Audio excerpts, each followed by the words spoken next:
పద్మపురాణం 1వ అధ్యాయం. శౌనకాది మునులు యజ్ఞము చే తలపెట్టుట. సకల పురాణాలకు ఆలవాలమైన నైమిసారణ్యమందు ఒకప్పుడు శౌనకాది మహర్షులు లోక కళ్యాణార్థమై ఒక మహాయజ్ఞమును తలపెట్టిరి. ఆ మహాయజ్ఞము పరిసమాప్తమగుటకు ఒక పుష్కర కాలము అనగా 12 సంవత్సరాలు పట్టును. ఎన్ని అడ్డంకులు వచ్చినను ఆ యజ్ఞమును పూర్తి చేయవలెననడి దీక్షతో శౌనకాది మునులు తలపెట్టి యజ్ఞస్థలముగా నైమిసారణ్యములో ప్రవహించు గోమతీ నదీ తీరమును ఎన్నుకొని ఒక శుభముహూర్తమున యజ్ఞము ప్రారంభించిరి. అంత పెద్ద యజ్ఞము చూచి తరించవలెనడి కోరికలతో భరతఖండము నలుమూలల నుండి తపోధనులెందరో వచ్చి యజ్ఞస్థల సమీపమున నివాసములు ఏర్పరచుకొనిరి. అతడి కేతించిన మునీశ్వర్లలో బ్రహ్మ తేజస్సు గల శతవృద్ధులు, వేదములు ఆమూలాగ్రముగా అవగాహన చేసుకున్న వేదమూర్తులు, సకల శాస్త్రములు అధ్యయనమునర్చిన మునికుమారులు వచ్చి పాల్గొనిరి. ఆ విధముగా మునీశ్వరులందరూ తమ తమ శిష్య బృందములతోనూ పరివారములతోనూ తండోపతండములుగా యజ్ఞస్థలానికి చేరుకొనిరి. వేల కొలది ఋషిపుంగవులతో ఆ యజ్ఞస్థలము కిక్కిరిసి ఉండెను. ఆ యాగము సకల లోకములకు శుభకరమైనదియు పుణ్యప్రదమైనదియును. 12 సంవత్సరాలు ఏకదాటిగా జరుగు మహాయాగమగుట వలన పురాణ పురుషుడగు సూత మహాముని కూడా తన శిష్య బృందంతో వేంచేసి యాగాది కార్యక్రమాలలో పాల్గొనిరి. దూర ప్రాంతాల నుండి వచ్చిన ఋషులు సూతులకును దర్శన భాగ్యం కలిగినందున అమితానందము నొందిరి. సూతులు వారి ఆశీర్వాదములతో నిర్విఘ్నంగా యాగం జరుగునని అందరూ సంతోషపడిరి. సూత మహాముని సకల శాస్త్రములు ఆమూలాగ్రముగా తెలిసియున్న మహానుభావుడు. వేదం, పురాణ, ఇతిహాసాది సమస్త విషయములందు వారికి తెలియనిది లేదు. అవి అన్నీ వారికి కొట్టిన పిండి వంటివి. వారి ముఖవర్చస్సు నుండి ప్రకాశించు బ్రహ్మ తేజస్సు, ఎల్లవేళలా నవ్వులొలికించెడి ముఖారవిందము, మేలిమి బంగారం వలె ప్రకాశించుచున్న శరీరం వర్ణింప అలవి కానివి.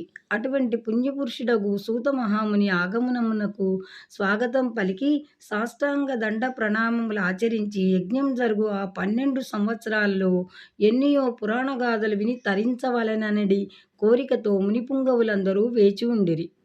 సూతుల వారు శౌనకాది మునుల కోరికలను గ్రహించినారు. ఇటువంటి పుణ్యకార్యములందు పురాణ పఠనం గావించి అశేష మునిసత్తములను తృప్తిపరచుట తమ విద్యుత్ ధర్మమని ఎంచి వారి కోరికలను మన్నించి ఉన్నారు. ఒక శుభముహూర్తమున ఆశ్రమవాసులందరూ సూతుల వారికి అర్ఘ్యపాద్యములొసంగి ఉచిత ఆసనములపై ఆసీనులను చేసి, మునిశ్రేష్ఠ, మునికుల తిలక, ఇంతకు ముందు ఎన్నియో పురాణగాథలు తమరు తెలియజేయగా విని ఆనందించి ఉన్నాము. అనేక ఇతిహాసములను ఆలకించి అందలి సారమును గ్రహించి ఉంటిమి. సమయము వచ్చినప్పుడు సకల శాస్త్రములలోని నీతి కథలు మాకు వినిపించుతూనే ఉన్నారు. అయినను మీ బోటి సిద్ధపురుషులు 14 లోకములు సంచారం చేసి ఉన్నందున ఎన్నో విషయములు మీరు అవగాహన చేసుకొని ఉన్నారు. కావున వినదగు విషయములేమైనా ఉన్న ఎడల విరామకాలములో మాకు వినిపించవలెనని శౌనకాది మునులు ప్రార్థించిరి. ఆ ప్రకారముగా కోరిన శౌనకాది మునులు తమ వలన కొత్త సంగతులను తెలుసుకొనవలెననడి కుతూహలం కనబరిచినందున వారలను చూచి సూత మహాముని ఇట్లు పలికెను. మునిపుంగవులారా, మీ మనోవాంఛను గ్రహించితిని. మీకు వినదగిన కథను నాకు తెలిసి ఉన్నంత వరకు విచారించి మీకు తృప్తి కలిగించెదను. ఇటువంటి మహాపుణ్య సమయమున పుణ్యకథలు చెప్పుట వలన నాకును, వినుట వలన మీకును పరమార్థం కలుగునని పలికెను. శౌనకాది మునుల కోరిక సూత మహాముని అడిగినదే తడవుగా వారు అందులకు అంగీకరించగా ధన్యులమైతిమని మునులందరూ అమితానందము నొంది సూతుల వారి పాదములను కండ్లకద్దుకొని సూత మహామునితో, ఆర్య, పద్మపురాణమందు లీనమయ్యున్న మాఘమాసం యొక్క మహాత్మ్యమును మరల వినవలెనని కోరిక కలుగుతున్నది. అదీనుగాక రాబోయే మాసం మాఘమాసమే అయినందున ఆ మాస మహాత్మ్యం ఆచరించవలసిన విధానం మాకు వివరించవలసిందిగా కోరిరి. ఆ విధంగా శౌనకాది మునులు ఇతర తపస్సాలురు కోరిన కోరిక వలన సూత మహర్షి మిక్కిలి సంతసించి ఇట్లు పలికిరి. మునిపుంగవులారా, మీరందరూ అతి ముఖ్యమైన విషయాన్ని అడుగుతున్నారు. మాఘమాసం కూడా ప్రారంభం కాబోతున్నది. ఇటువంటి సమయంలో మాఘపురాణం వినుట వలన కలిగే ఫలితం అంతంత కాదు. అదీనుగాక ఈ మహాయజ్ఞం జరుగుతున్న సమయంలో మాఘమాసం యొక్క మహాత్యం మీకు వివరించవలసిన భాగ్యం కలిగినందుకు నేను అదృష్టవంతుడని. కాన సావధాన మనస్కులై ఆలకింపుడని సూత మహర్షి ఇట్లు వివరించిరి. నేను నా తండ్రి శిష్యుడగు రోమహర్షుని శిష్యుడను. అతడు మహాతపస్వి, జ్ఞాని. నా తండ్రి వద్ద సకల శాస్త్రంలో అభ్యసించెను.